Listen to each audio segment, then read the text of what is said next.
Cette femme inconsolable est la mère de Mbé, une des victimes des coups de massue ayant brisé les jambes de 3 jeunes hommes par un groupe de policiers sous le viaduc de Talangaï.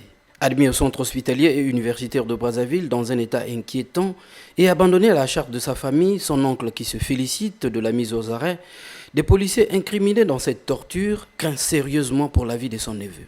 Actuellement, il est au CHU, abandonné à lui-même. Aujourd'hui, ça fait 6 jours. Même pas un responsable de la police n'est passé pour faire mention, mais on apprend que les militaires, les policiers qui ont commis l'acte sont à la maison d'arrêt. Ils sont à la maison d'arrêt. Maintenant, le sort des enfants. 2 de ceux qui étaient avec mon neveu sont morts. Et mon neveu, si on n'apporte pas de soins, nous, la famille, on n'arrive plus. On est à bout. Accompagné par le directeur exécutif du Centre d'action pour le développement Trésor-Ndila, on appelle à la solidarité des autorités et de tout bienfaiteur afin de sauver la vie de ce jeune garçon.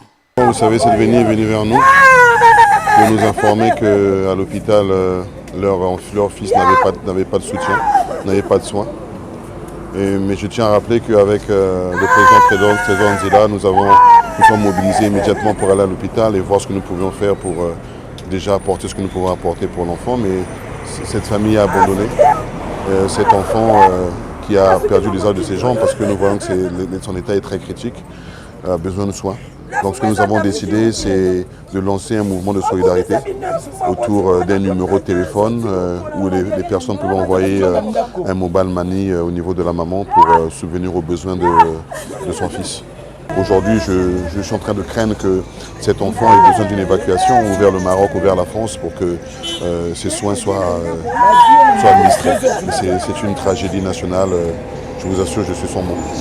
Mais actuellement, le seul survivant parmi les 3 jeunes, dont la vidéo de leur torture, a fait le tour des réseaux sociaux avant que les autorités de la police nationale congolaise ne puissent remettre à la disposition du procureur de la République un groupe des individus identifiés comme les tortionnaires de ces 3 victimes.